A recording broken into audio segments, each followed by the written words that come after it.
To say, like, Modern Family was hands down one of the best sets to be working on. Everybody on that show was super welcoming, but even like Jesse Tyler Ferguson, I had actually worked on a pilot with him, like a multicam sitcom pilot with him, and this was even before I moved to LA and whatnot. When I got that one-liner, and then he saw me on set for Modern Family. He's like, "Well, you're from that show, that pilot that I did." I'm like, "How the did you remember me?" Like, I don't even, I'm like, "Yeah, that was me." I'm like, "I can't believe," he goes, "You were funny." I'm like, "Oh my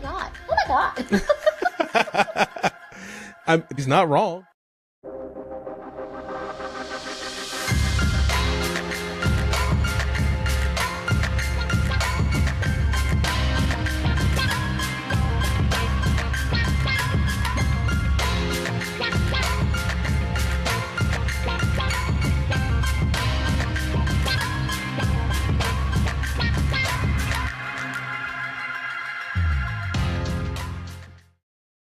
Ladies and gentlemen, welcome back to The Creative Mind. As always, I'm your host, Byron Craig, and today you are in for a treat. Today we have, arguably, to me, one of my favorite actresses. You might have seen her work on Modern Family. She's been on Orphan Black. She was Jenny Matthews on Working Moms. I don't know why I almost blanked on that, but here we go. I bring to you and present to the world Miss Jessalyn Wanlim. What's up? What's going on? Good to see you. It's good to see you again. I'm so happy that you're here. Thank you for having me. Absolutely. Oh, absolutely. So, like we said earlier, this podcast is literally just about being vulnerable, telling your story, even going back as far as to when your parents owned a Baskin Robbins, like your love of ice cream. Like, I'm taking it back to when we did our other podcast. So yeah. Do you remember? Did you like rewatch it so you could like? Or maybe I just have a really good memory. Wow, because I can't remember what I ate yesterday, so you're winning. To be fair, I did watch like a few seconds of it just because I wanted to like. I remember like watching it. I was like, I know she talked about what her first role was, which was on All My Children. Yep. So I was like, I need to like know if we talked about that at all. So we did. So, like, we can start, like, how did you become an actress? Like, what was the leading inspiration for that? Okay, so long story short, I was a dance major at Juilliard in 2000. God, I'm old. Okay, I started Juilliard when I was 17 and as a dancer, and being exposed to New York, I kind of fell into auditioning for like crashing commercial auditions and whatnot. And I ended up really not enjoying dance. I was injured a lot. I felt like I was not really pursuing something that I saw myself doing for the rest of my life. So yeah. I kind of just took it in stride with acting and realized that that was going to probably bring me more joy. And in hindsight, you're like, oh, okay. But I digress. That's for another topic, conversation, maybe later in a few minutes. Sure. So I was so miserable at Juilliard. Like it was just not my cup of tea. Oh my God. It felt like an institution to me. I was doing things like for the sake of other people, and it wasn't fulfilling me as an artist and whatnot. So I actually dropped out.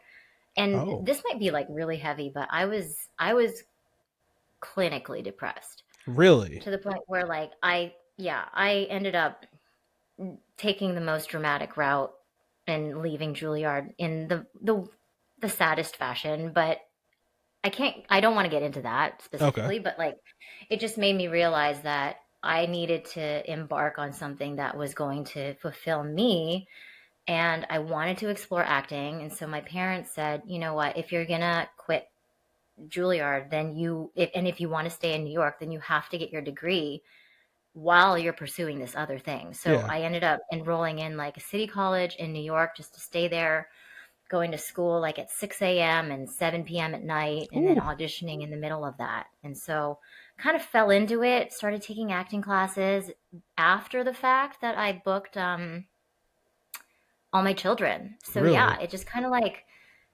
I wouldn't say that it kind of like was like one big tornado of opportunities, but yeah. Or all my children was my first job, and then after that I booked a couple other things like Gossip Girl and whatnot, and Hmm. I just kind of like got this bug for it. Yeah. And and then for whatever reason I just ended up in like the comedy world. So yeah, yeah, weird. Not weird. What kind of dance major were you? Like ballet, So classical? I was so before Juilliard, I was training at the National Ballet School of Canada. So I was full blown like Wow. ballerina Wow. of my class. Yeah. But yeah, like I thought I was a modern dancer, but then when I went to Juilliard, they were like, "You are not contemporary. You are the ballerina. Let's just keep you in that." And that's where I kind of felt pigeonholed because like I was like, "You're not listening to what I really want to try to do." Like I don't Right. think ballet is I hate point. Like I hate being in point shoes. I hate the nutcracker. Um there was just something messy and fun about modern dance, and Yeah. no one took me seriously as that person. And I think that also kind of like really, really just kind of trapped me, and I Hmm. needed to get out. Hmm. Gotcha. That makes sense. Um, but so like going back, I don't want to like go back on the dance, but I'm more curious about like you. So you grew up in Canada. Hmm. Like, what was that like? I mean, because obviously coming to America, I mean, obviously two totally different countries, but like kind of the same. But like supportive parents, like that upbringing, like you had like the full support of your parents. Was dance something that they pushed you into, or was it something that you fell into? Um, so me and my sister, who's 5 years older than me, we were fortunate enough to have parents that said, try everything and anything and do the thing that brings you the most joy. So I fell into dance because I was really good at it. And that is what consumed every amount of free time outside of school. Like Monday to Sunday, I was dancing Wow. if I wasn't studying. So that I found myself really doing well in competitions, like at a really young age. And somebody said, "Hey, the National Ballet School of Canada is like holding auditions for their boarding program. Do you want to do it?" And I'm like, "What? What are you talking about?" "Oh, okay, sure." And then I ended up getting into the summer school. And then during the summer school, they evaluate you to see if you get accepted into the full year. Yeah. So, yeah, during that summer, they were like, "You got in." And my mom was like, "Do you want to do this? Because you'll be moving from Calgary to Toronto by yourself."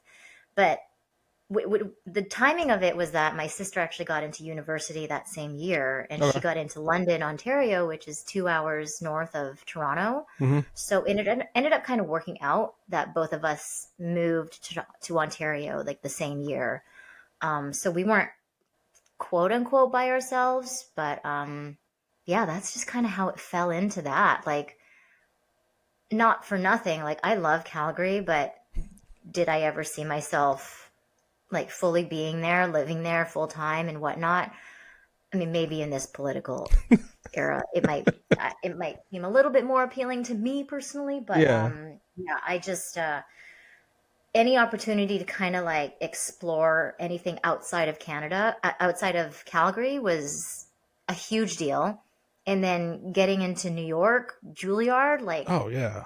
are you kidding me? Who's going to say no to that? Absolutely. That's the And pinnacle of pinnacles. yeah, yeah. New York was awesome. Oh man, I love it so much. I Fucking love love New New York. I love New York too. Yes. I want Yes. I want to have a house in New York, but you know, I hate them New York taxes though. Not for me. There's a lot of problems with yeah, the cost of living there. It's not Yeah, the easiest. nah, it's not. Um, I have just such a random question. Do you still love ice cream? Sadly, I can't. No. I I am pretty much dairy free. Really? Yeah. Hmm. So to I know it's so sad It's so because I sad. think the last time we talked, I wasn't on this like journey to like heal my body. Um, and yeah, I learned that dairy and me are just not compadres. That's no bueno. Because the last time we talked about salt and straw, and you talked about avocado ice cream out there, and oh, So like good. Yeah, no, I've been off of dairy for like feels like forever, like maybe over a year now. really? And yeah, every time I have it, I regret it instantly. So, Hmm. I need to and check. then like, well, the choices for dairy-free ice cream are shit. Like, oh, shit. They're Like terrible. even when I go to Jenny's ice cream, I'm like, cool. You have Texas sheet cake, and then you have like some lemon curd Hmm. bullshit, and I'm like, Yeah. none of these are appealing because I'm also gluten free. So Oh that's a bonus. man, you I just know. you just taking all the joy out of your life. Well, lately I've been having a lot of noodles, which have all the gluten in the world, so I'm not. Yeah, we're it is what it is. It is what it is. That's Yeah. hilarious. So, so let's go back to your journey of being an actress. Um, when you booked All My Children, you had no acting experience besides the nothing? None whatsoever. I was like fresh off the boat in terms of like acting. Um, I had no clue what I was doing. I ended up auditioning. My role was playing the nanny of Pine Valley. Right. So basically, anytime a child was on set, I was there to pretend like I knew how to take care of them. Um, and that was my job for like a few years. It was pretty cool because I was living just around the corner from the studio, and it would be the easiest shoot, just like getting in at 6 a.m. and then almost sometimes being done by 10 a.m. And then you just have like the whole day to kind of mess Wow. around. But yeah, it was it was a great job. I learned a lot, especially like working with Susan Lucci. I mean, yeah, she's like the OG of soap Absolutely. operas. So Absolutely. yeah. It was a huge crash course. How did you? What was that audition process like for somebody who's never probably auditioned or maybe auditioned for a few things? Like, what was that like to just go in there? Like, was it something different compared to now that you're a seasoned actress and you've been on CBC shows, which are on Netflix and everything like that? Like, what was that like? So I had representation and they would send me out on auditions. Like that's the norm, right? When you Sure. have an opportunity, you just, and this is obviously pre-COVID, when you actually had to take the subway to get to the place that held the audition and do the whole thing. Yeah. So I think I'd had gone into that office like maybe once before. And then I did my thing and like it was I never thought anything of it because I was like, well, I still don't know what I'm doing. So whatever, I'm just like messing around. And then I was actually in school, like at college in my class at 6 p.m. at night. It was like a business marketing class or something. And then my phone starts ringing. And then I step outside and my agent's like, you got the part. And I'm like, you've got to be fucking kidding me. So yeah, I thought it was luck of the draw. And honestly, it's still luck of the draw because had I put like a bet on my frequency of booking ratio now compared to back then, Yeah. I would say 20 something year old Jessalyn was doing a far better job than a 42-year-old Jessalyn is right now. What Well, is it's it? just you're just competing against so many more names at Mm, this level. And it might be that the circle gets smaller and smaller and smaller, hmm. but it's just that pool of talent is so good. Mm, So, and you're just juggling all of these other factors yeah. too. So, yeah, Hmm. it's hard, man. It's so hard. Does the same? I know that you were doing voiceover or auditions for voiceover as well. Um, same kind of thing? Because my oldest daughter wants to be a voice actor, and we had talked about it before. And you sent me Yeah, a voiceover camp thing, and like we're gonna end up doing that when she has some free time over the summer. nice. But like, is it the same process for voice actors as well, or It's the same because really? you're dealing with even more people. First of all, you don't have to live in a certain city to do it. Like Yep. you can be in Minnesota with your own equipment in your basement, Yeah. auditioning for the same jobs. And then you have to consider like, okay, do you have all of the equipment like Source Connect and all of that stuff to do it yourself so that they're not having to hire a studio and pay for that extra resource. True. So you're the pool of that is so much bigger. But Mm. for whatever reason, I keep trying, and I just until my agent's like, okay, you know what, you're kind of wasting our time. I'm gonna keep doing it, and we'll see. I It's been like 2 years, and they're like, you haven't booked anything, and I'm like, I mean, I don't know. I mean, if I was casting something, I would definitely hire you because I enjoy the way that you act. I enjoy the characters that you portray. Um, thank you. yeah, absolutely. What was it like working with, um, on Modern Family? Like some of these bigger shows, even though you had like maybe one episode, maybe two, Yep. going like Gossip Girl, but like, what was that like going just from job to job to job? I was on a streak then, so I was very fortunate during that time. I gotta say, like, Modern Family was hands down one of the best sets to be working on. Really? Yeah, everybody on that show was super welcoming. Um, I say that everybody, like quote unquote everybody, like not, obviously not everybody, because there's always Of one, course. right? Um, There's but always one. there's always one, always. But even like Jesse Tyler Ferguson, I had actually worked on a pilot with him, like a multicam sitcom pilot with him, and it was like a one-liner ages ago. Really? And this was even before I moved to LA and whatnot when I got that one-liner. And then he saw me on set for Modern Family. He's like, "Oh, you're from that show, that pilot that I did." I'm like, how the fuck did you remember me? Like, I don't even, I'm like, yeah, that was me. I'm like, I can't believe, he goes, you were funny. I'm like, oh my God. Oh my God. Dude, he's not wrong. He's not wrong. You are Well, yeah, hilarious. I graciously say thank you to that. It's just amazing coming from like somebody who you aspire to have their work and their caliber of Yeah. resume, and then they end up being like a peer in for a whole day. I was just like so giddy, and it was literally the only set that when I got into my car after I'd wrapped, I started crying because I was like, this is what it needs to be, and this is what it needs to feel like.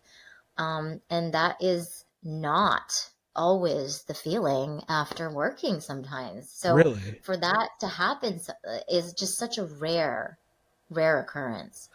What?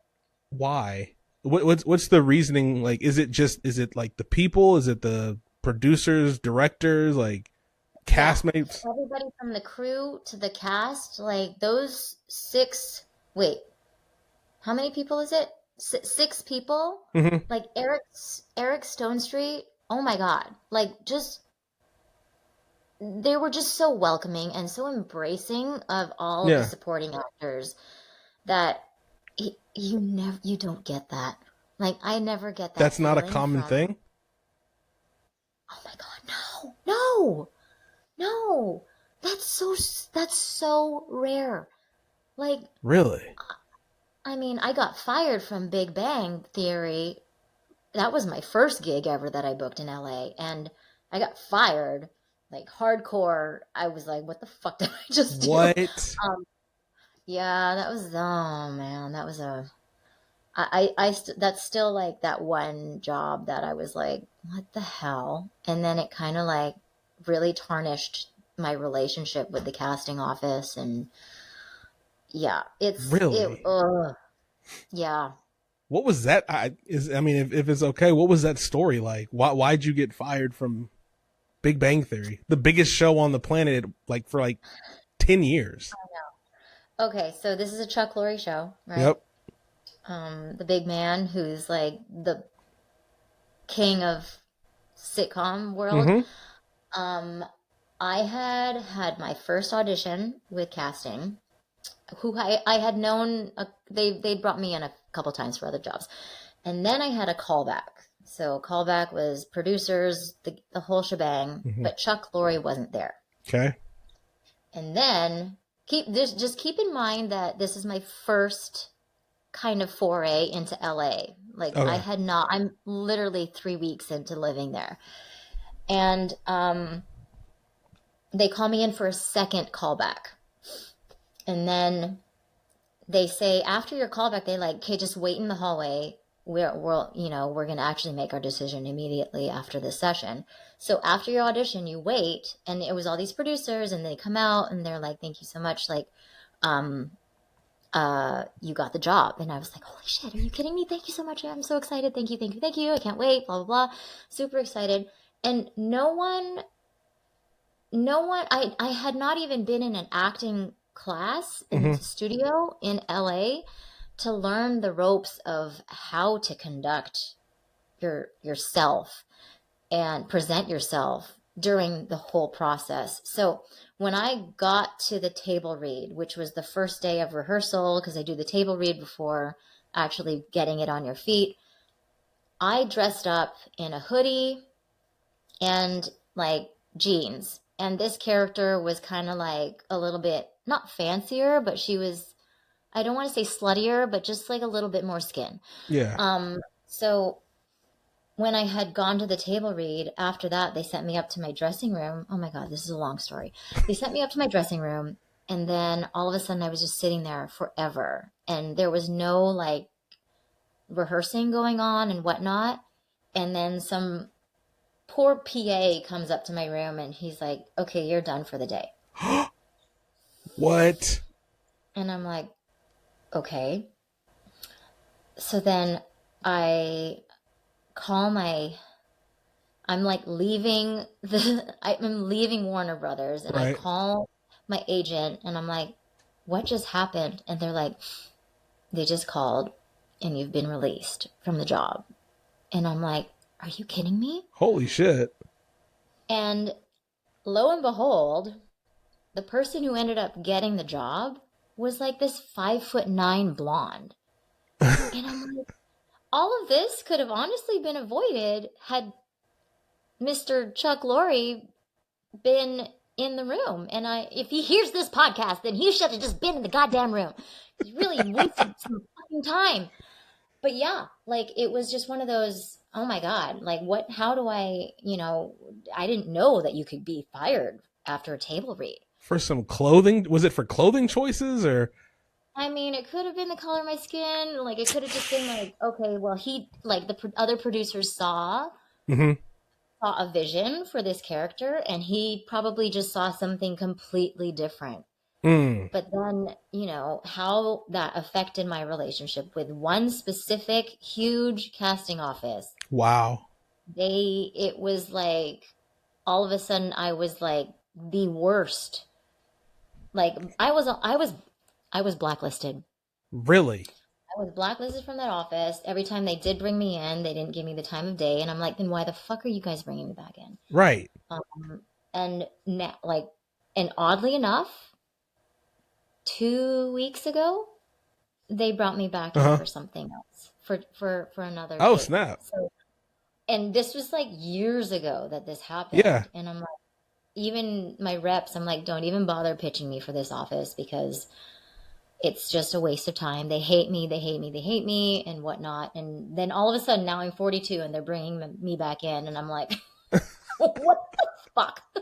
Hey, maybe they had change of management. Who knows? But like, I don't know, but it's such a shit show. Like, honestly, it's just so hard. I keep saying that because it is to this day. It's so hard. It feels yeah. so impossible. Do you think that do you think that the reason why you haven't booked anything is because you're living out in Nashville now? And like, there's so many So people in LA. I get in my head about that probably every 3 months. So then I end up calling my agent. I'm like, okay, I'm going psycho. I'm having these feelings again. Like I'm having massive FOMO that I'm not there. And, they do a really good job in terms of squashing that Yeah. mentality because they're like, you're not the only one that doesn't live here anymore. They just don't want to be able to they don't want to have to pay for somebody to fly out and board and pay per diem for. And ultimately, I can say for myself that the strike caused more trouble for Really? actors than it helped. Yeah. Really? Yeah. Huh. Yeah. So, like, in terms of pay, in Yeah. terms of just even like that, like, not being local all of a sudden is just kind of too much money for all of these networks. And Mm. like the pay has all of a sudden like dissipated into less than what I was making prior to. Yeah. Do you think Yeah. that is it because and that's only solely because you live outside of the Los Angeles, Hollywood, No, Burbank, no. I mean, I know that the last job that I did that's coming out in a couple months, they required me to be local because there was just no way financially. And I'm like, okay, this is bullshit because I know that there's a lot of money, there's a lot of people that are in the show, and it's one of those like take it or leave it situations. And Mm. for this one, had my reps were like, this is one of those jobs that we can't just walk away from. Okay. So I had to just like suck it up and do it. Yeah. So yeah, I don't think me being somewhere else, like I am still bi-coastal. Like I have places that I stay in LA, but Sure. obviously just in terms of lifestyle, most of my time is here, but Yeah. I can say that I am a local in LA because I have resources there to Of help. course. I mean that's helpful. I just I know, going back to the Big Bang Theory. I know the character. It was somebody that dated Sheldon or liked Sheldon. If you're talking about the really tall blonde girl, like her name was at least maybe probably not for your character because her name was a Polish name. It was like She Wisniewski. lived upstairs or something. Oh no, then they must have rewrote the character. I have Because no the person idea. who liked Sheldon, she was like a nuclear physicist from the university. No, that wasn't. No, I lived in the building. Like I Oh, lived in. Yeah. so like the person who lived in the building was Kaylee Cuoco. That's No, who. yeah, it was the person above. Oh, they never I like that show, so they never introduced that character. Well, she was a guest star, so it was only Really? like a one episode thing. Yeah. Oh, okay. Oh, Yeah. well, that's cool. Whatever. Fuck that show. Now I don't think I can ever watch this show the same now. I'll be like, damn it, they took my friend off this show. Damn. I don't know. Yeah, I have my other thoughts, but I'm not going to get into it because that's just the bitter Jessalyn coming out, and I'm trying to be as uplifting as possible to the other creatives out there, even though I keep saying that it's so hard. But I mean, but that's real though, because it is hard. I have a cousin who lives in L.A. She's an actress. She does a lot of background work. Um, Hmm. and then my uncle, before he passed away, he was a producer. He was working a lot at BET, and he had a lot of shows and stuff that he was working on. But even he was saying that it was hard for him. And I mean, he was just a producer, and I'm like Yeah, you're just the money guy. Like he wasn't even executive. He wasn't even EP. He was just a producer, just rounding yeah. people up. And I'm like, dude, It's not cut. Some people aren't cut out for it. It seems almost impossible for the most part, but at the same time, like it brings you so much joy when, something does evolve into an actual job. yeah. But uh that's not the focus, I guess. Although sometimes you're like, okay, well, I need to pay the bills. So I gotta pay my bills. So I mean, I've always been curious, and I mean, you can probably attest to this better than anybody. How do you dissociate yourself from a character? So Jenny Matthews on Workin' Moms, like y'all are two totally opposite people. Like she was a mean, bitter bitch, and you're just like the most awesome, sweetest person ever. You would say that. Some I would people say wouldn't. that. People in your neighborhood and at their schools wouldn't, but I'm just kidding. I think it's just because like I can dissociate, especially when it comes to playing like awful human beings, because those are the moments that I'm allowed to be the worst version of myself. Yeah, That, in society I probably would not ever get away with. And, I'd probably be quote unquote canceled for all the shit that that character does and hmm says. But that is the great part of being an artist is like every character that I play is a version of me. And it just so happens that Jenny Matthews, who's a complete, an utter cunt and could give a flying fuck, facts. that I just like really embraced that about her. Because, it's not often that you get to like feel completely, secure in your own self Yeah, and be able to express those things that some people might, they might be thinking, but they'll never say it out loud. And so for sure. that's what I loved about Jenny in particular is she was just like, this is who I am, and this is, like it or not, this is who I am. Yeah, I like that. Embracing who you are. Just, I mean, because I can't act to save my life, but recently I've been like watching a lot of Denzel Washington like clips and stuff.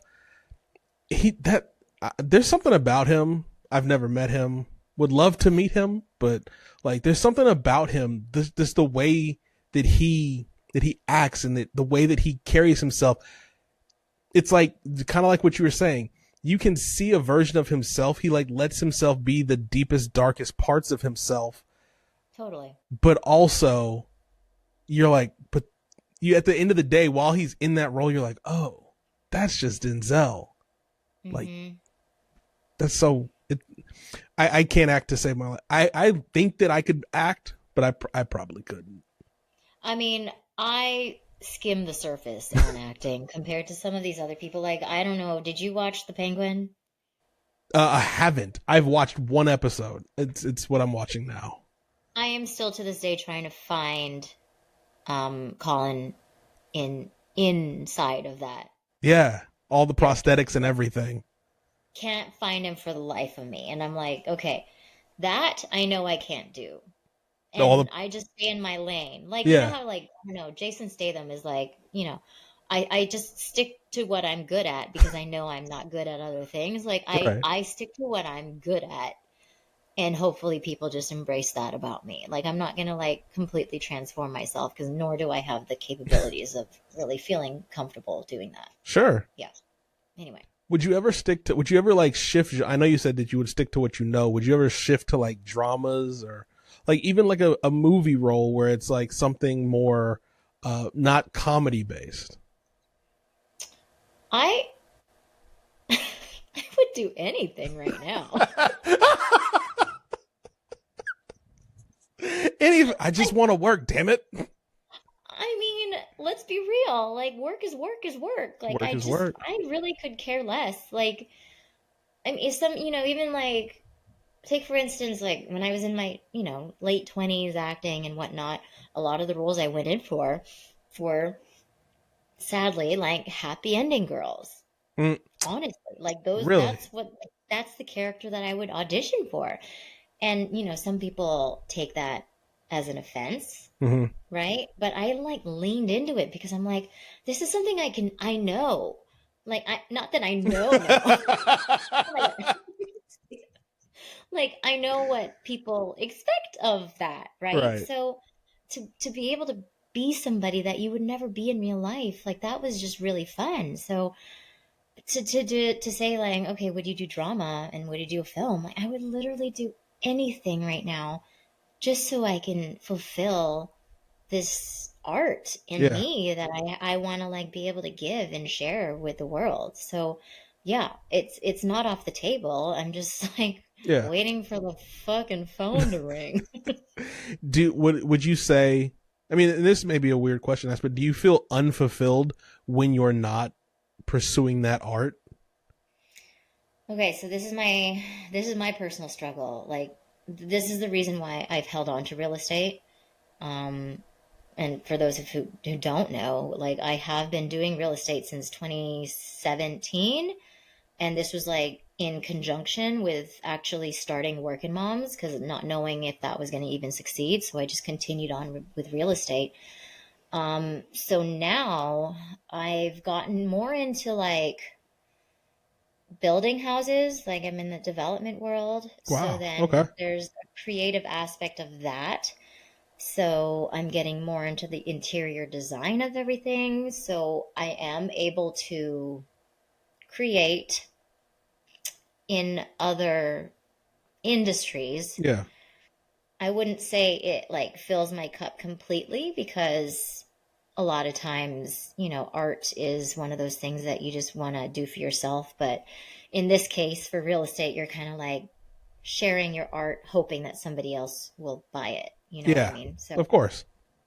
there's limitations to it, but in terms of like creative aspects of it, yeah, I'm always trying to create, regardless of whether it's acting or homes in general. Yeah. Um, but yeah, like I wish I had more of an outlet to figure out like how to fulfill and fill my cup as an artist in where I am always in Nashville, like not always in Nashville, but like this is where I am. And Yeah.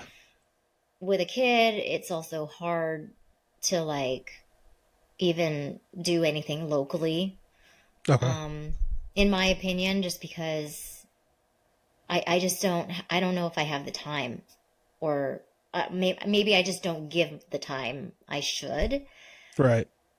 in another city that, is, I separate Nashville as like, this is not my actor self, This is which, realtor. yeah, and Yeah. that's maybe I should. Oh, I've never even thought of that. What are we doing? Is this therapy? No, like yeah, I actually have not really thought of it that way. Like I really don't align Nashville with actor Jessalyn. So yeah, maybe I should try to. And maybe that would like help figure out how to, still be a part of an acting community here. Yeah. You never know. I mean, you could honestly, I was going to say you could honestly help people just in just talking to them. One thing that I've been talking to a lot of people, a common thing on this podcast has been people who have started off doing one particular thing, which is photography, videography, comedian, but everybody's getting into writing now. Like I had a Mm. buddy of mine. He was a photographer. He had hit the pinnacle of the highest of highs, working at Playboy, FHM, Maxim, all these things. But now he moved to Barcelona, or Barcelona, as he says, and he gave it all up. Yeah. Barcelona. He gave it all up, and all because the people wouldn't pay him what he wanted. He gave it all up, and now he's a writer. I mean, there's something to be said about knowing what you're worth and like even some of these jobs that come in, like Mm-hmm. these auditions that come in, knowing that this is like they're fully transparent with what they're willing to pay. Sometimes, depending on what level you're at and where your mindset is, like you might think like, wow, that's what you think I'm worth. And so you have to take that into account when accepting a job, because the worst thing that you could do to yourself is Mm-hmm. say, okay, fine, I'll take that job. And then the minute you're working on the job, you're completely resentful of the fact that that's what they're paying you. And then that's your experience. Like you're complaining about it, whatnot. And that's the one thing that I know about myself, being like, okay, well, this isn't probably worth it because I know that I'm just going to be a complete bitter bitch on set and not give my full self to the job Yeah. because the forefront of everything is like money bags here is like, okay, you're like literally, I am paying you to be here. Right. So that mindset, I can understand why that would take away from somebody's desire to continue on with a job and try to pursue something else that Hmm. ultimately might be more fulfilling and not necessarily, it might not be a money grab. It might not be giving you as much money, but at the end of the day, no one's telling you what you're fucking worth. You know what I mean? Exactly. That's that's the key. I think right now I'm in a season of life where I want freedom. Freedom to be able to pursue and do anything creatively that I therefore seek and want to do. It's just hard. I mean, I have two kids and it's just Oh hard, yeah. I mean, and that's the reality of it too, right? Like mhm. you're juggling this, you're not looking out for yourself anymore. You're looking out for these little people that rely on you to put food on the table. So that changes the dynamic of like your why. Yep. I mean, I in real estate you talk about your why like all the fucking time. Um, It's my not just why real has estate. changed. Yeah, like it's just, but it there's a lot of truth behind that Sure. because, I'm not the only person that I have to look after. Right. Um, so yeah, that makes it more challenging. Little kiddos. Yeah. Mine aren't so little, but I I know. yeah, they're too old. I feel old. Yeah, I don't look old, but I'm closer in age than to you than you would think. I don't want. Yeah, we're all old. I don't care. I'm 37, so like I don't look Well, you're 37. no, Uh, you don't. You look like like 30. Okay, cool. Other day somebody said I look 25. I was like, "Oh, thanks." That's I would terrible. never insult you and tell you you're in your 20s. You know what? Being in your 20s today, that's like a curse. Why you would want to be in your Well, 20s? well, yeah, being Gen Z is a curse. I'll take being a millennial Me too. any day of the week. Um, Me. so going back into this journey, I know during season 2 of Working Moms, you were kind of mysteriously absent from that show, from like being there. What was Hmm. that like having that break between season 1, season 3? I mean, the last time we had talked about it, the reason why you were not on the show, but what was that like going from working, then not working, and then kind of slowly making your way back into that fold? Did we talk about season two off the record? Uh, I don't know. I remember vividly you telling me the reason why. And where your jaw hit the floor? It did. Okay. How do I like skirt around all of this stuff? Like the drama behind it all. Like there's always drama on a show, okay? Sure. But in terms of like personalities and whatnot, just knowing that I was first of all, a professional actor. Like Hmm. you hire me to get the job done. You hire me to show up on time, to know my lines, to hit my mark. That's what I'm there for. And for the production to recognize that above anything else, whether it's like conflicts in personality, like just a bunch of, Yeah. you're dealing with different people on set and whatnot. At the end of the day, they saw me and they were like, okay, well, she's a pro. She knows what she's doing. Going to, she's going to cost us less money with time because she's going to show up on time and she's going to do her damn job. Of course. So at the end of the day, we all we all came together because and my working relationship with them worked so well because that's what I proved myself to be that Hmm. for them, Yeah. and that's what they relied on from me. And so I think when it came to am I answering your question Yeah. first? Yeah. I think that really like solidified our my working relationship with that show. Because I wasn't there to fuck around. I'm not Right. there to like, change anything. Yeah, Like absolutely. I'm not trying to like create a new wheel and whatnot. So Yeah. yeah, literally just showing up and doing my job is what they paid me for, and I And I you had did to it. do that. And Yeah. granted, like it was during some awful, awful physical times for me personally when I Oh, was um like I don't even remember. Was it season 4 or 5? When was the scary haunted bachelorette? I don't know. Maybe that was season 5. I forget. Let's just say 5. Regardless, but like regardless, I was going through like miscarriages Oh, while Jenny was going through a miscarriage. yeah. Oh, that must have So, been so difficult. Like to, oh my God. because you were living I, out in, you're living your real life, but you're having to basically fake yeah, what you're yeah. actually living. Because I got pregnant right before this like shooting schedule. Hmm. I flew to Toronto on my own. I was by myself, and then I was feeling like, okay, I don't think this pregnancy is like working out, and Hmm. like having to go through doctors and whatnot in between days that I'm like not shooting. Yeah. Ugh. And then to find out the day that like we had this big scene with all of us at the haunted house. I vividly remember. Should I tell this story? If hey, it's your story. You tell you. Hey, you tell it. Okay, okay.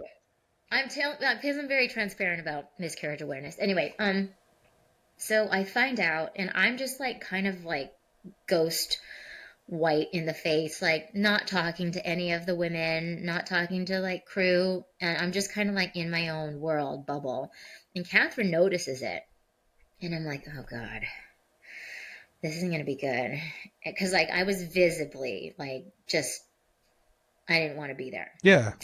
So she comes up to my trailer during like when we're getting ready and whatnot, and she's like, "Hey, are you tired or something?" And I'm like, "No, this is what happened." And she's like, "Oh, fuck." Because they wrote this whole story of Jenny going through a miscarriage. Oh. And she's like, "Oh my God. Oh my God." And so that whole season I couldn't even barely remember I don't even remember what season it was because I was so numb. Yeah. Like I had no idea. I was kind of like coasting through that season. But Wow. I still was able to do the job. Of Long story course. short, I still did the job. And that was like the worst. And I think everybody has their own story, especially on that show of like one season in particular, like really just being kind of like, I don't remember what that was because I was going through so much personal shit. How do But you set? regardless, Yeah. all of us still showed up and did the job. How do you set that aside? Like, obviously, you're paid. You're told, let's do this job. And for you, obviously, your character is going through the literal same battle that you're going through. But for the others who in other seasons were having those struggles, how? Like, how do you tell yourself as an actor? Because I know for me, I can switch my brain off, but it's not really off. Like, I still remember like the pain and the Sure. trauma, but like for like 10 seconds I can switch it off and go, okay, cool. I can do this podcast real quick, and then I can go back to remembering, oh my God, I don't have any money, I'm broke, I don't have any food in my house. Like, Yeah. How am I able to do that? How are we? I mean, how is any I don't, how are actors, because like obviously like some people, some method actors, Heath Ledger, Daniel Day-Lewis, they carry that with them. They carry the pain and the struggle of their character with them.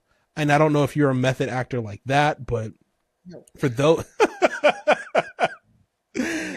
no, just no. But like for them, that was, but I mean, for you in that moment, you're kind of like a method actor because you're having to literally carry Jenny's pain mixed with your own pain into this job, shoot it, let the world, you're basically broadcasting, which probably no one knew outside of, the people, the crew. what you were going through. So now when people go back and watch that season, which I kind of now want to watch that season just to see, like, knowing that full well, seeing the pain, because I know that's going to make you that probably made you a better actress in that moment, even though it hurt. Well, I didn't act because I was going through it all. Like everybody that needed to know on set knew. I Yeah. had to tell them, like, this is literally what's going on right now. So everybody was very sensitive Mm-hmm. to my circumstance. I honestly don't think anybody really like turns that off.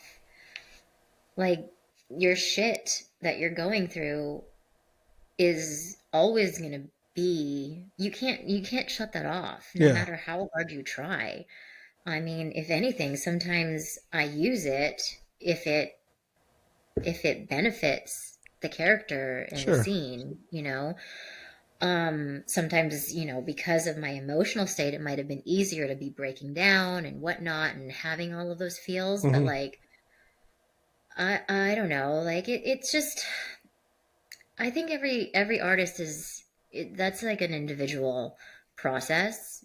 I know, I, I know when I see it, like when I see another actor having their personal life affect the scene, and Right. not in the best way. Yeah. Sometimes it's like, okay, you're not here, you're not present. How do we how do I help you try to get out of your skin for a second and Yeah. like drop into what we're doing and Right. interacting. So yeah, it's twofold, man. It's tough. I don't know what it was like to work with me during that time because I was like completely in my own head of, fuck, my life, my body is rejecting something right now and I Yeah. have no control over anything. So yeah, couldn't tell you. I know you said that you are an advocate for miscarriage awareness. How long was that? Was it a long struggle that you dealt with miscarriages, or? I've had 5. Oh, So 5. 2 before my son, 3 after, and all of them were awful. Really? Yeah. Mm-hmm. I'd say the one during shooting was probably the worst. Um, because like I wasn't able to take care of it Mm-hmm. right away. Yeah. And I know Canada Health, like I was in Canada and their healthcare being like, I have quote unquote residency in Alberta, like it didn't translate into help in Ontario, which is very odd. Like it was just Yeah. very limiting in some sort of regard. So yeah, that was probably the worst one. And I think I had like um PTS I had like postpartum depression. I had Wow. massive PPD after that one and coming back. Like it Mm-hmm. was probably 2 months of being like completely, this was not fun. And it might have, playing a character that was going through it might not have helped either during Yeah. that time. So yeah. They wouldn't rewrite, the script just to get out of No, it. No? no, because when, I mean, this is like during COVID, right? Right. So we would table read the whole season in 3 days. Wow. And they would come back with their rewrites, and then you get to actually your final scripts. Well, the script is never final, but Sure. you get your storyline, and that is it because you're going up there for a finite amount of time to Mm. shoot your scenes, and they're not going to rewrite a whole thing just because I went through something Mm. personally. They Jeez. wrote that because Catherine and the writing team, they wrote that because they knew that I was able to tell that story. Okay. Because I had already had prior ones in Right. another season. Yeah, yeah, I had another one in another season. Wow. So yeah, they were able to like understand that I was the person that was going to be able to tell that story, and I appreciated that Yeah. actually. So Okay. Well, I'm glad you at least got to tell that side of your story. That's to me it's just heartbreaking. You know, it's Yeah. I mean, fertility is a it's a sham is what it is. not a Like sham. it's so it's it listen, having a healthy baby is probably one of the most miraculous things Yeah, that some people don't realize. And like, I just it's just fascinating that some people are like, "Oops, I'm pregnant. Oh, wow, the labor was great. Oh, my pregnancy was amazing." Like to have that fortune is just, some people don't realize that yeah, it's virtually impossible for other people. So, yeah, it's a topic that I fully am vocal about. I'm not saying like you suck. You don't understand that, but like you know what I mean. Like it's yeah, just one of those things that I don't like keeping to myself. Um, because I found that it has helped other people for sure. with their journeys and even like going through like hysterectomies and everything. I'm so vocal about that because women's health gets so, sidelined by people just don't understand like how a female body is just there's so many different things that are just affecting how we function on a Yeah. daily basis. But yeah. Wow. I'm glad you're at least vocal about these things. A lot of people just even myself. I mean, I may not. I mean, I have two daughters. I can honestly say I'm not aware of a lot of issues, but you bring up a really good point about being grateful for having a healthy baby. That's just not something that, Yeah. after hearing you say that, it now makes sense to have, great gratitude for a healthy baby. Mm-hmm. Mm-hmm. Hmm. People would literally spend money, and they do spend money to have a healthy baby. Tens of thousands, even hundreds of thousands of dollars.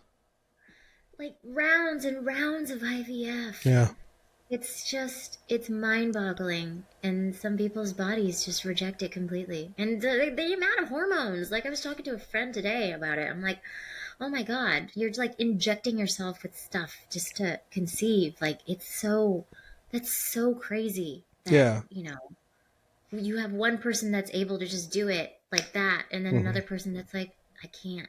Yeah. Oh, The human body's it's a fascinating thing. I don't yeah. know. I don't know why. Some people are, some people aren't. Mm-hmm. Maybe it's the food that we eat. Cards. It's just dealt in the cards, and you have no idea what you're going to be dealt. That's true. Could be the food that we eat. I don't know. Nope. Really? You don't think so? Hey, I don't know.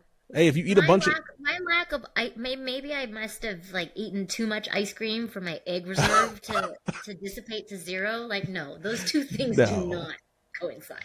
Oh, I mean, I don't know. I mean, like all the TikTok and Instagram healthy gurus out there. They're always like, oh, if you eat a bunch of red 40, your brain cell count is going to go decreasing. Let's create more brain cells. I'm like, dude, with the beard and the ponytail. I'm sorry. I'm gonna swipe. I have no interest. I love all the handles that are like, I'm Doctor. I don't know. I'm Dr. Van Nostrand. It's like, what? Yeah. Board certified allergist. Why are you giving me fertility advice? You're an allergist. Shut up. Shut the fuck up. Like, who gives a fuck?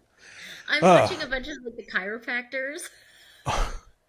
Dude, I love The I love algorithm's on you, but like, oh my God, my algorithm is full of chiropractors. I love the because I love it because they're always like, take a deep breath in, and it's like, and I'm like, come on, man. I've been to the chiropractor dozens of times. I've never had a crack like that. Never, ever.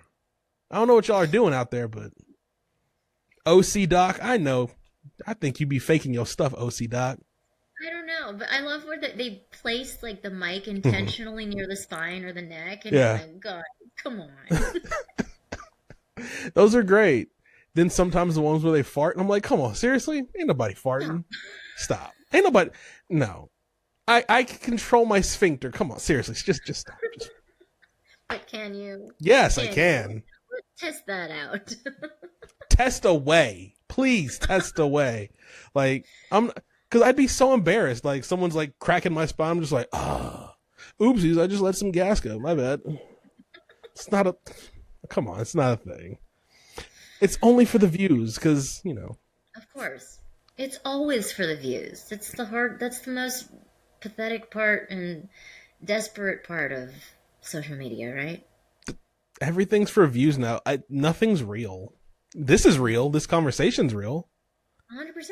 And that's But why I enjoy doing this because like this is actually a conversation that, you know, is like I like talking to you. I'm not like putting it out in the ether hoping that somebody's going to like understand what's going on in my head. So, yeah, yeah. I don't know. I enjoy.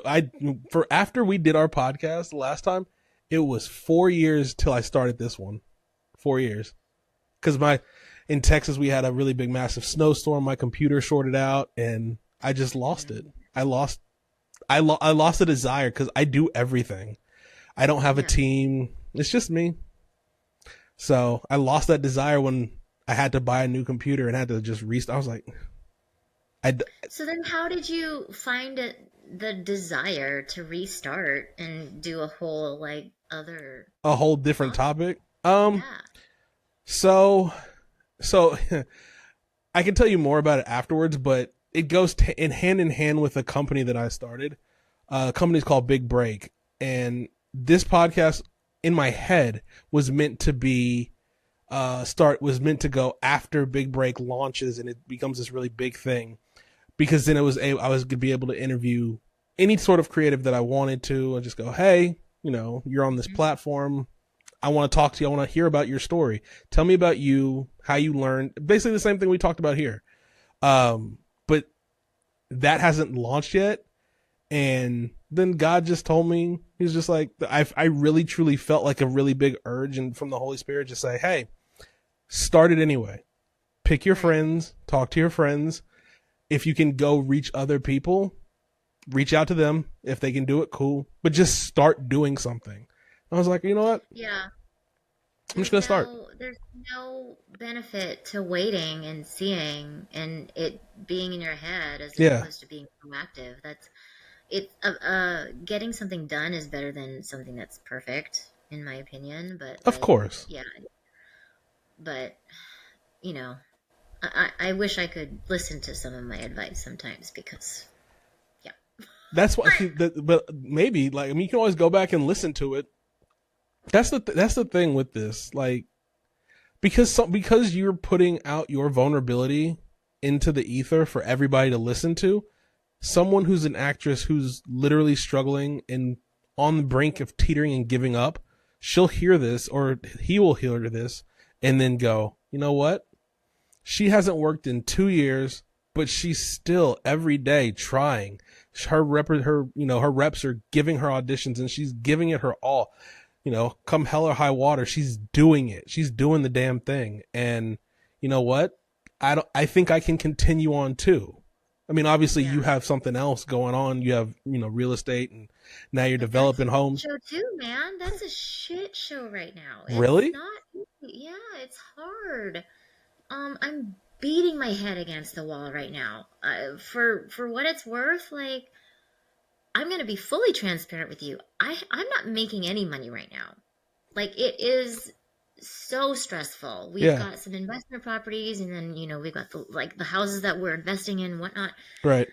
It has been an absolute stress ball, and then add in to that the mix of like auditioning and Hmm. seeking those jobs. Like it has just been a whirlwind of what the fuck am I doing with my life still? Yeah. Like I'm in my 40s and I feel like I'm still chasing things, and it's it's a rude awakening to be like, oh my god, well, do I reconsider everything, like, or am I still going through this midlife crisis, which I probably most certainly am going through one right now, because I'm like, okay, well, nothing is fulfilling, I give up on everything, but I'm also not qualified to do anything else. Like there's all of these things that are going on in my head Sure. nonstop right now, on top of like, oh my god, I'm taking it out on my kid and my husband. Like there's all of these things Yeah. that just consume me from like when I wake up to trying to go to bed. It's at the end of the day, everything is gonna work out I Of think you just course. have to put the right energy out there. I'm not saying like be all woo woo. If that's your thing, then sure. Don't be woo But woo. Don't be. I can't be woo woo because I have to be realistic Of about a course. lot of stuff. And I think I really just need to practice what I preach in terms of saying like you really have to put the energy out that you want to get back in Yeah. return. And that goes for everything. Like Nashville could could care less about this city. Like I despise it. Everywhere that I've lived, I'm like, this is not my favorite. But if I put that energy out, then that's the energy that I'm going to get back. So Right. do I say it out loud? Yes, I do say it out loud like almost every day. But I try to counter it with like other positive things, being like, my life is good. I'm so grateful. Like we have a roof under our head. Blah blah blah blah blah. Like I'm just trying to like recondition my brain to be like, don't put that out there because that's not helpful for you. Yeah. And like hashing out what happened, woulda, coulda, shoulda in the past, um, it's it's just been a struggle. So yeah, Yeah. It's hard. sorry. My husband was just like saying, "What are you doing?" I'm still working. Sorry. Hi, husband. I mean, we can wrap this thing up. Yeah, I appreciate you doing this. I appreciate your vulnerability.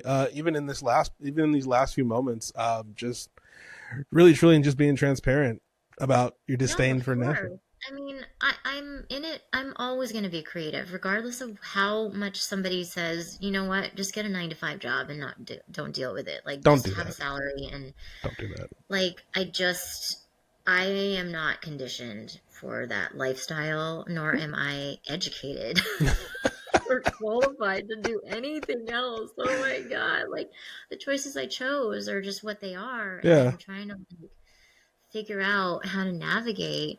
I mean, I don't know. This Yeah. society is just so much different, so much more different than what we were like back in the early 2000s. I don't know. It just feels like Yeah. maybe the older you get, the more you feel like the world is on your shoulders and you're just kind of like hanging on for dear life, trying to survive.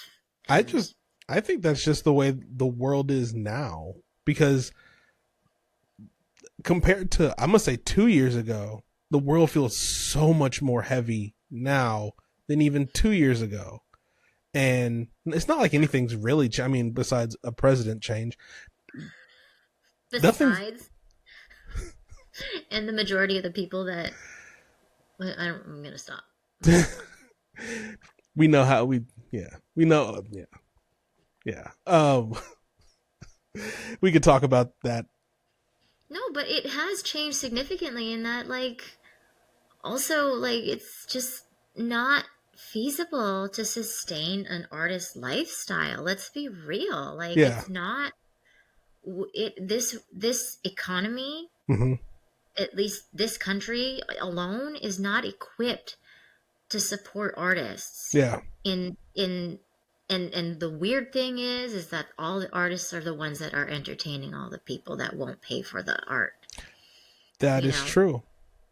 But so yeah, and they're the ones that we rely on to succeed, which is the saddest part too. Like viewership, we fully rely on the people to come in and watch our shit, right. and that's how, and you're relying on people in middle America to do that for me to pay my bills. Like it's just That would be the most frustrating thing.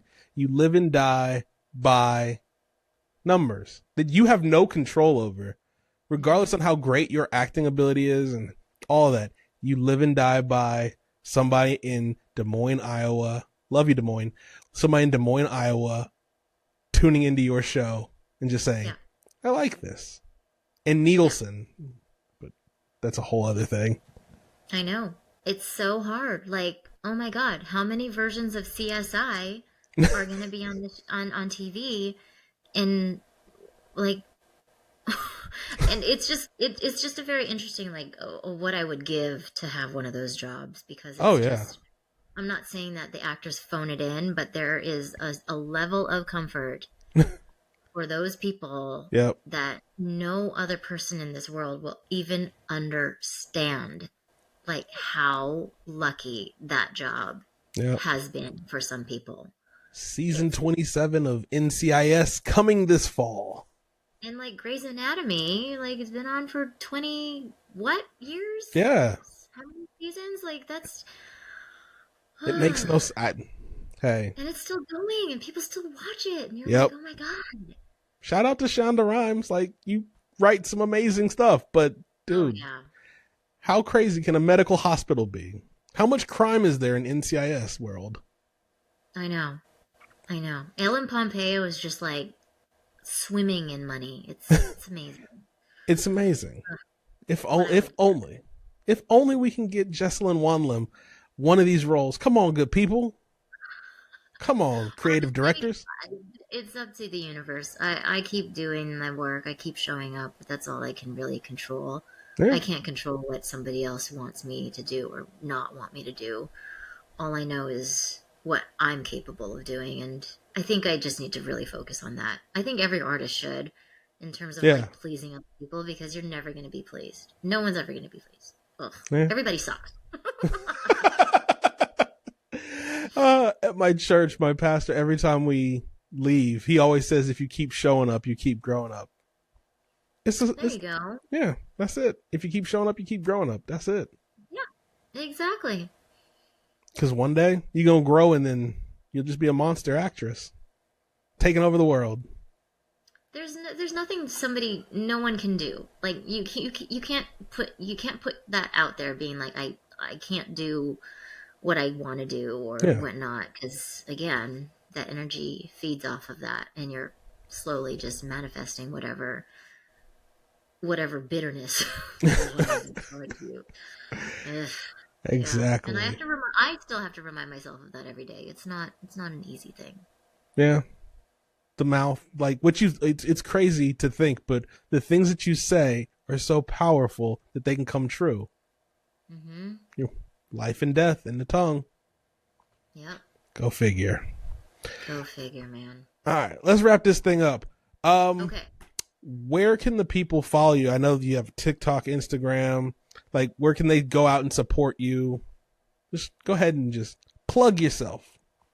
On Instagram, I am at Jessalyn Wanlim, and then my real estate Instagram is at Just Jess in Nashville. That one is less active. I should really try to push that one a little bit more. I am on TikTok, but I don't even. The same handles. It's all the same handles for TikTok, but TikTok I don't understand. They seem to change everything all the time, and I can't keep up. I don't even really use TikTok. It's just there. It's just there. You're either Instagram or you're TikTok. You're not. I don't think anybody is known to sustain both. I mean, I'm no influencer, nor do I want to be an influencer. That's Everybody not my wants to be an influencer. Everybody. And I'm like, who are you influencing? Like, what are you trying to do? You ain't influencing me. Like, are you influencing people for the good, like the better? No. To better the world? Because if you're not, then I don't want anything to fucking do with it, because I'm already bitter, and I just don't need any more of that. Like, don't tell me what to do. Don't tell me how to, like, what to buy and all that stuff. For sure. Yeah. Shit. And also, I'm not going to let you earn my commission. Click the link in my bio. Save 10%. Link to my stand store. Blah blah blah blah blah. Check out my Amazon store. I've plugged everything there conveniently for you. Yay! I am paid to do all of this stuff. If you just click on this, and I get 10% of all of your earnings. Blah blah blah. Like, you gonna line my pockets? Thank you. I appreciate y'all. Meanwhile, next week I'm like, guys, I've turned into an influencer. I'm like a content creator now on Instagram because I have zero other things to do with my life, and I need to make money. You know, honestly, if you really wanted to, I bet, even if it was sarcastically, I bet you would kill at being a sarcastic influencer. I just don't have the energy to do that. Oh, who does? I don't blame I you. considered it, but I'm like, oh my God, these guys are like tripping on like cocaine or something because the amount of energy that they're giving out. I don't have the energy to sustain that. And Yeah. then you have to like keep posting. Mm. Somebody said like you have to post at least 2 times a day No. in order for the algorithm to recognize that you're trying to do something. And I'm like, God, I don't have that time. No. Like it's going to be a whole other full-time job, and I Yeah. have enough full-time jobs. You already got 2. And well, you got 3. You're a mom too. I got a lot. I got Yeah. a lot And well, of 4. You're a wife. Yeah. Yeah, that's the biggest job. Oh, I love it. Jessalyn, thank you so much for being here. I appreciate you. Thank you so much. It's always such a pleasure talking to you. I love talking to you. All right, everybody. Thank you for watching, and we'll see you next week.